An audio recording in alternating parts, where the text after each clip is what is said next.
ആലപ്പുഴ മാന്നാറിലെ യുവതിയുടെ കൊലപാതകത്തിൽ ഭർത്താവടക്കം 4 പേർക്കും പങ്കുണ്ടെന്ന് എഫ്ഐആർ. കലയുടെ ഭർത്താവ് അനിൽകുമാറാണ് ഒന്നാം പ്രതി. കലയ്ക്ക് മറ്റൊരാളുമായി ബന്ധമുണ്ട് എന്ന സംശയമാണ് കൊലപാതകത്തിന് കാരണം. പെരുമ്പുഴ പാലത്തിൽ വെച്ച് കൊലപാതകം നടന്നെന്നും കാറിൽ മൃതദേഹം കൊണ്ടുപോയെന്നും എഫ്ഐആറിൽ പരാമർശം.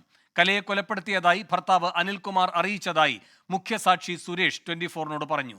അമ്മ മരിച്ചിട്ടില്ലെന്നും ജീവനോടെയുണ്ടെന്നും കലയുടെ മകൻ 24-നോട്. എനിക്ക് പറയാനുള്ള ഇങ്ങനെയുള്ള സംഭവങ്ങൾ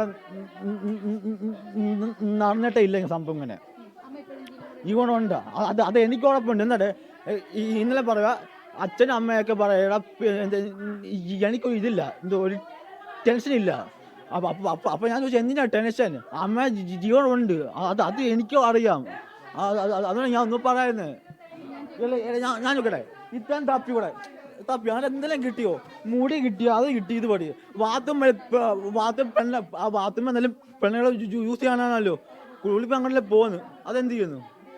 ഞാൻ ഇന്നലെ മാത്ത് പുരുഷ ഉണ്ടായിരുന്നു. ആ SP പറഞ്ഞപ്പോൾ ഞാൻ കേട്ട് അത് മൊത്തം ബാറ്ററാണ്.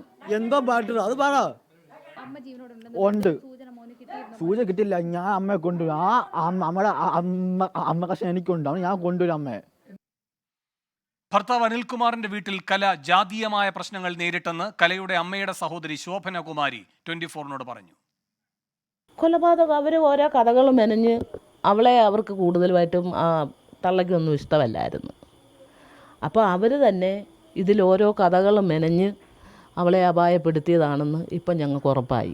ജാതിപരമായിട്ട് ഉണ്ടായിരുന്നു.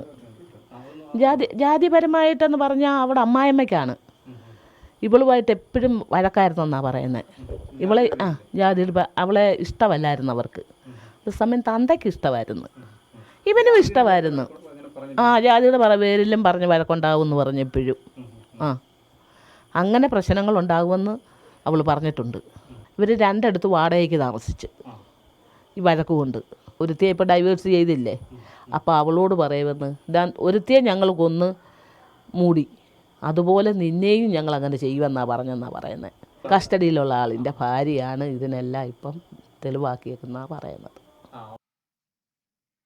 ആലപ്പുഴ മാന്നാറിൽ കണ്ടെത്തിയത് മൃതദേഹാവശിഷ്ടം തന്നെയെന്ന് സെപ്റ്റിക് ടാങ്ക് കുഴിച്ച സോമൻ 24-നോട്. ഈ മേളിൽ ഈ വെളുത്ത് പൊടി പോലെ ഇരുന്നപ്പോഴേ ഞാൻ DSP അദ്ദേഹത്തോട് പറഞ്ഞു, സാറേ ഇതിനകത്ത് എന്തോ ഉണ്ട് എന്ന് ഞാൻ പറഞ്ഞു. അതായത് കഴിഞ്ഞാൽ അത് പൊളിച്ചിട്ട് പിന്നെ ഇങ്ങപ്പുറത്തെ ടാങ്ക് കൂടെ പൊളിച്ച് മാറ്റിയിട്ട് നിങ്ങളെല്ലാവരും കണ്ടു കാണും. കാരണം അത് കോരിക്കളയാൻ പറ്റില്ല. കാരണം ഈ എന്തായാലും ഉണ്ടെങ്കിൽ തന്നെ ഇത് മേളി കൊമളിച്ചു. അതുപോലെ കെമിക്കൽ ഇറക്കിയിട്ടുണ്ട്. അതായത് കല്ല് വരെ പൊടിയുന്ന കെമിക്കൽ ഇതിനകത്ത് ഇറക്കിയിട്ടിരിക്കുക. അതായത് മേളി കണ്ടത് ഒന്ന് തൊട്ടപ്പോഴേ പൊടി മനസ്സിലായപ്പോഴേ ഞാൻ ഈ അസ്ഥിര പൊടി എനിക്ക് ചോദിനറിയാം, അസ്ഥിര പൊടിയാണെന്നുള്ള മനസ്സിലായി. ഞാൻ ഒരു സൈഡിൽ നിന്ന് അത് മൊത്തം മലമാണ്. ആ മലം കംപ്ലീറ്റ് അരിച്ച് പറക്കി, ചെറുതായിട്ട് അരിഞ്ഞരിഞ്ഞ് പറക്കി കുറേ കഷ്ണങ്ങൾ കിട്ടി. അത് എല്ലാം അതാണെന്ന് പറയാൻ പറ്റില്ല, എന്തായാലും ന്യായമായിട്ടുള്ളത് കിട്ടിയിട്ടുണ്ട്. കൂടുതൽ വിവരങ്ങളുമായി മനീഷ് മഹിബാൽ, AV ജയശങ്കർ, ശ്രീകുമാരൻ എന്നിവർ ചേരുന്നു. ആദ്യം മനീഷ് മഹിബാലിലേക്ക്. മനീഷ്, ഇപ്പോൾ 4 പേരെയാണല്ലോ പ്രതികളാക്കിയിരിക്കുന്നത്. സുനിലിനെ എങ്ങനെ തിരികെ എത്തിക്കാൻ കഴിയുമെന്നാണ് അന്വേഷണ സംഘം കരുതുന്നത്? എന്തൊക്കെയാണ് കേസ് അന്വേഷണവുമായി ബന്ധപ്പെട്ട വിവരങ്ങൾ?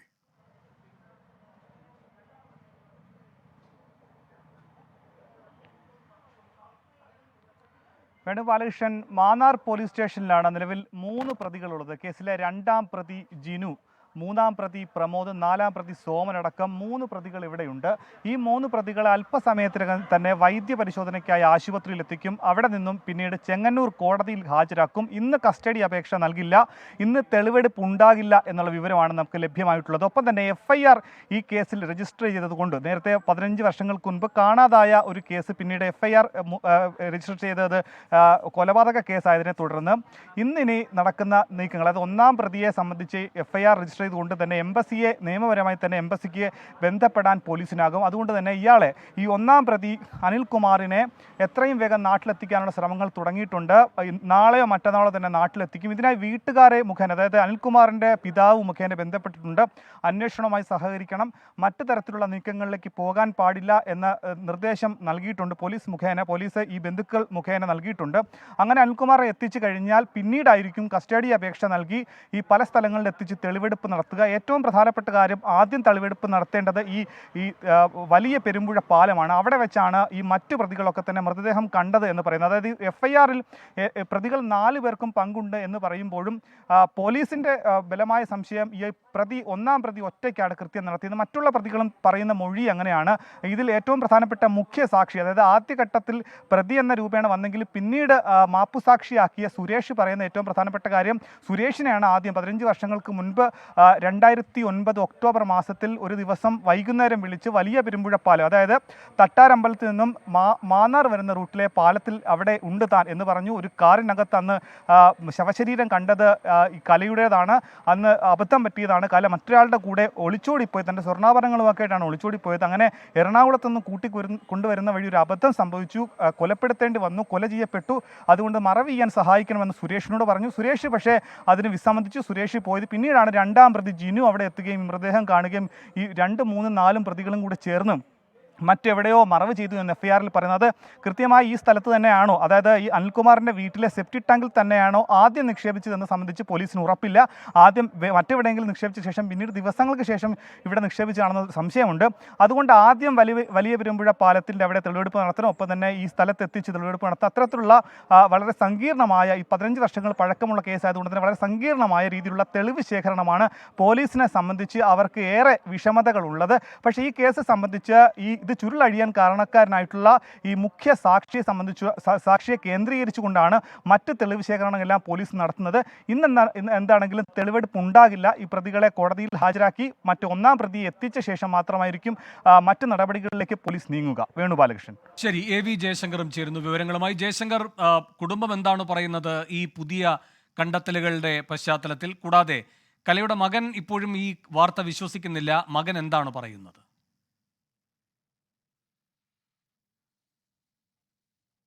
വേണു, ഇന്നത്തെ ഏറ്റവും നിർണായകമായ വൈകാരികമായ പ്രതികരണം കലയുടെ മകൻ്റേതായിരുന്നു. മകൻ രാവിലെ നമ്മോട് പറഞ്ഞത് തൻ്റെ അമ്മ മരിച്ചിട്ടില്ല, അമ്മയെ തിരിച്ചു കൊണ്ടുവരും, ഇത്തരത്തിൽ നിലവിൽ വരുന്ന വാർത്തകളിൽ വിശ്വാസമില്ല എന്നൊരു പ്രതികരണമാണ് നടത്തിയത്. ഒപ്പം തന്നെ ഈ അച്ഛൻ അനിൽകുമാറിനെ വലിയ തോതിൽ വിശ്വാസമാണ്, ഇല്ലെങ്കിൽ അച്ഛൻ ഇത്തരത്തിലൊരു കാര്യം ചെയ്തിട്ടില്ലെന്ന് വിശ്വസിക്കുന്നു എന്ന തരത്തിലുള്ള ഒരു പ്രതികരണമാണ് നടത്തിയത്. കഴിഞ്ഞ ദിവസം അച്ഛനുമായി സംസാരിച്ചിരുന്നു, ഒന്നും പേടിക്കേണ്ടതില്ല, പോലീസിനൊന്നും കിട്ടിയിട്ടില്ലല്ലോ എന്നാണ് അച്ഛൻ കഴിഞ്ഞ ദിവസം പറഞ്ഞതെന്നും മകൻ പറയുന്നുണ്ട്. ഒപ്പം തന്നെ കഴിഞ്ഞ ദിവസം ഈ പോലീസ് വീട്ടിലെത്തിയാൽ നടത്തിയ പരിശോധനയും പോലീസ് നടപടികളെയും ഈ മകൻ വലിയ തോതിൽ വിമർശിക്കുന്നുണ്ട്. ഈ ആലപ്പുഴ SP-യുടെ വാർത്താസമ്മേളനം പൂർണ്ണമായി കണ്ടിരുന്നു.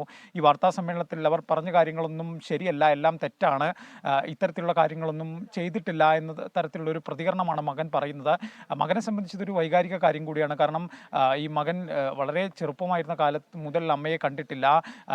അവൻ്റെ ഇപ്പോഴത്തെ ഒരു വലിയ പ്രതീക്ഷ, ഇപ്പോഴുമുള്ള ഒരു പ്രതീക്ഷ അമ്മ തിരിച്ചു വരും, അമ്മ എവിടെയോ പോയതാണ്, അമ്മയെ കാണാനില്ല എന്നാണ്. അതാണ് പൊടുന്നനെ ഒരു ദിവസം കൊണ്ട് അമ്മ കൊല്ലപ്പെട്ടു, അമ്മയെ കൊലപ്പെടുത്തിയത് സ്വന്തം അച്ഛനാണെന്നുള്ള തരത്തിൽ വാർത്തകൾ വരുന്നു. അതിനോടുള്ള ഒരു പ്രതികരണമാണ് മകൻ രാവിലെ നടത്തിയത്. എന്തായാലും മകൻ ഉറച്ചു വിശ്വസിക്കുന്നത് അമ്മ മരണപ്പെട്ടിട്ടില്ല, അമ്മയെ തിരികെ വീട്ടിൽ കൊണ്ടുവരുമെന്ന മകൻ്റെ വാക്കാണ് നമ്മൾ രാവിലെ കേൾക്കുന്നത്. എന്തായാലും ഇന്നത്തെ ദിവസം ഈ ഒരു പ്രതികരണം ഏറെ നിർണായകമാണ്. എന്തായാലും കുടുംബം ഈ അന്വേഷണത്തോട് നിലവിൽ സഹകരിക്കുന്നു എന്നാണ് പ്രാഥമികമായി നമ്മൾ മനസ്സിലാക്കുന്നത്.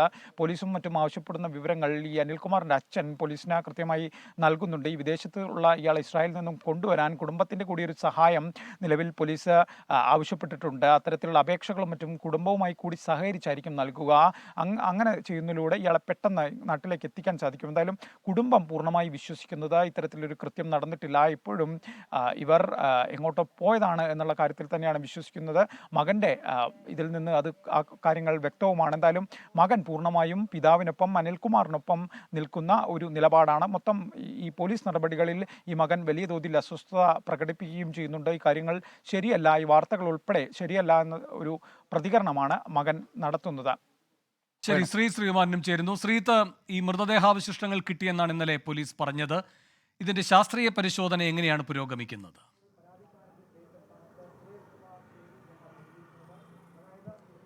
മൃതദേഹാവശിഷ്ടം കാക്കനാട്ടെ ഫോറൻസിക് ലാബിലേക്ക് അയച്ചു കഴിഞ്ഞു. നമ്മളോട് രാവിലെ സംസാരിച്ചത് തിരുവല്ല സോമനാണ്. അദ്ദേഹം പറയുന്നത് അദ്ദേഹമാണ് നരബലി സമയത്തൊക്കെ ആ മൃതദേഹങ്ങൾ എടുക്കാൻ വേണ്ടി കൃത്യമായ രീതിയിൽ കുഴിച്ചെടുക്കുന്ന നടപടിക്രമങ്ങളിലേക്കൊക്കെ പോലീസ് അദ്ദേഹത്തെ കൊണ്ടാണ് കടന്നത്.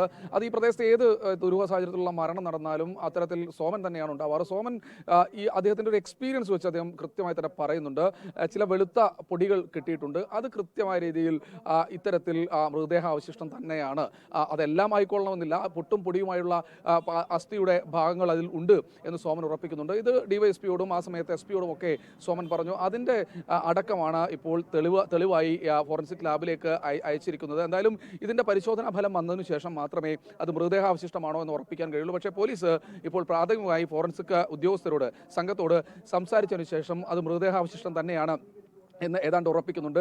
അതിൻ്റെ ഭാഗമായാണ് ഈ അറസ്റ്റ് അടക്കമുള്ള മറ്റു നടപടിക്രമങ്ങളിലേക്ക് പോലീസ് കടന്നിട്ടുള്ളത്. നേരത്തെ സൂചിപ്പിച്ച പോലെ 3 പേരെയും അല്പസമയത്തിനകം കോടതിയിൽ ഹാജരാക്കും. എന്തായാലും ഇന്ന് തെളിവെടുപ്പ് ഉണ്ടാകില്ല. ഫോറൻസിക് പരിശോധനയുടെ ഫലം വരാൻ എന്തായാലും ഒരാഴ്ച പിന്നിടും. അതിന് മുൻപ് തന്നെ ഇയാളെ ഇങ്ങോട്ട് എത്തിക്കുക, ഈ മുഖ്യ പ്രതിയായ അനിലിനെ ഇങ്ങോട്ട് എത്തിക്കുക എന്നൊരു നടപടിക്രമങ്ങൾ വേഗത്തിലാക്കുക എന്നാണ് അവരുടെ ഒരു തീരുമാനം. അതിനുശേഷം അനിലിനെ എത്തിച്ചതിന് ശേഷം മാത്രമേ തെളിവെടുപ്പടക്കമുള്ള മറ്റു നടപടികളിലേക്ക് കടക്കുകയുള്ളൂ. പക്ഷേ പോലീസ് ഇപ്പോഴും ശ്രമകരമായി പറയുന്നത് ഇത് സോമന്റെ ആ ഒരു പ്രതികരണത്തിൽ തന്നെയുണ്ട്. സാധാരണ സെപ്റ്റിക് ടാങ്കിന് മുകളിൽ ആരും തന്നെ കൊണ്ടുപോയി വേസ്റ്റ് ഇടാറില്ല. പക്ഷേ ഈ സെപ്റ്റിക് ടാങ്കിന് മുകളിൽ കൃത്യമായ രീതിയിൽ വേസ്റ്റ് ഇട്ടിട്ടുണ്ട്. അതാണ് തങ്ങൾക്ക് കുറച്ചുകൂടി സംശയം ഫലപ്പെടാൻ കാരണം. പിന്നീട് പ്രതി അവിടെ നിന്നിരുന്ന ഒരു പ്രതിയെ അവിടെ കൊണ്ടുവന്നിരുന്നു. അയാളോട് ചോദിച്ചു, ഇവിടെ തന്നെയാണോ എന്ന് ചോദിച്ചു. അത് ഉറപ്പുവരുത്തിയതിനു ശേഷമാണ് അവിടെ കുഴിക്കുന്നതും അവിടെ അതിൽ നിന്ന് മൃതദേഹാവശിഷ്ടം കണ്ടെത്തുന്നുവെന്നാണ് സോമൻ പറഞ്ഞിരിക്കുന്നത്. എന്തായാലും കേസിൻ്റെ തുടർ നടപടിക്രമങ്ങൾ വേഗത്തിലാക്കണമെങ്കിൽ അല്ലെങ്കിൽ അതിന് ആരംഭിക്കണമെങ്കിൽ അനിൽകുമാറിനെ തിരികെ എത്തിക്കേണ്ടതുണ്ട്. ഇന്ന് രാവിലെ മകൻ്റെ പ്രതികരണം നേരത്തെ ജയശങ്കർ പറഞ്ഞതുപോലെ അവരിപ്പോഴും വിശ്വസിക്കുന്നില്ല. മകൻ മാത്രമല്ല, കഴിഞ്ഞ ദിവസം സംസാരിക്കുമ്പോൾ കലയുടെ ബന്ധുക്കളടക്കം ഇത് വിശ്വസിച്ചിട്ടുണ്ടായിരുന്നില്ല. കാരണം അവർ പാലക്കാടോ അല്ല മറ്റോ ഏതൊരു സ്ഥലത്ത് പോയി അവർ ഫോൺ ചെയ്തിരുന്നു, താൻ സേഫാണ് എന്ന് പറഞ്ഞിരുന്നു. പക്ഷേ പിന്നീട് അതിനുശേഷം ബന്ധപ്പെടാൻ കഴിഞ്ഞിരുന്നില്ല എന്നാണ് പറയുന്നത്. കൂടാതെ കലയുടെ സഹോദരനെ അടക്കം പോലീസ് വിശദമായി ചോദ്യം ചെയ്തിരുന്നു. ഈ കലയുടെ സഹോദരനും അനിൽകുമാറും വളരെ അടുത്ത സുഹൃത്തുക്കളാണ് ഇപ്പോഴും. അങ്ങനെ ഏതെങ്കിലും തരത്തിൽ ഈ സഹോദരന് ബന്ധമുണ്ടോ എന്ന് പരിശോധിക്കാനായാണ് അത്തരത്തിൽ അയാളെ വിളിച്ചു കൊണ്ടുപോയത്. എന്തായാലും അയാൾക്ക് കാര്യമായ ബന്ധങ്ങളൊന്നുമില്ല എന്ന് കണ്ട് പോലീസ് തിരിച്ച് വീട്ടിലേക്ക് പറഞ്ഞു വിട്ടിട്ടുണ്ട്. എന്തായാലും പോലീസ് ഇപ്പോൾ അല്ലെങ്കിൽ അന്വേഷണ സംഘത്തിലെ വലിയൊരു വിഭാഗം ഇപ്പോൾ പറയുന്നത് അനിൽകുമാറിനെ തിരിച്ച് നാട്ടിൽ വരാതെ മറ്റ് നടപടിക്രമങ്ങളിലേക്ക് ഒന്നും തന്നെ കടക്കാൻ കഴിയില്ല എന്നാണ്. എന്തായാലും ഈ തെളിവെടുപ്പ് നടപടിക്രമങ്ങൾ ഇന്നുണ്ടാകില്ല. അത് 3 പേരെയും ചെങ്ങന്നൂർ കോടതിയിലേക്കായിരിക്കും ഹാജരാക്കുക. അതിനുശേഷം റിമാൻഡിലേക്ക് കൊണ്ടുപോവുകയായിരിക്കും ചെയ്യുക. മറ്റ് വിശദാംശങ്ങൾ അനിൽകുമാറിനെ കസ്റ്റഡിയിലെടുത്ത് കൂടുതൽ ചോദ്യം ചെയ്തതിനു ശേഷം മാത്രമേ പറയാനാകൂ എന്നാണ് അന്വേഷണ സംഘം പറയുന്നത്. ശരി മനീഷ്, ഈ അനിൽകുമാറിനെ എത്തിക്കുക എന്നതാണ് ഇനിയിപ്പോൾ ഇതിൽ മുന്നോട്ട് പോകണമെങ്കിൽ പോലീസിനെ സംബന്ധിച്ച് ഏറ്റവും പ്രധാനമായിട്ടുള്ളത്. അതിൻ്റെ നടപടിക്രമങ്ങൾ എങ്ങനെയാണ് പുരോഗമിക്കുന്നത്? കൂടാതെ ഇയാൾ പുതിയ വീട് വെച്ചപ്പോഴും ഈ സെപ്റ്റിക് ടാങ്ക് അങ്ങനെ തന്നെ നിലനിർത്തി എന്നൊക്കെ പറയുന്നുണ്ടായിരുന്നല്ലോ. അതെന്തുകൊണ്ടാകാമെന്നാണ് പോലീസ് കരുതുന്നത്?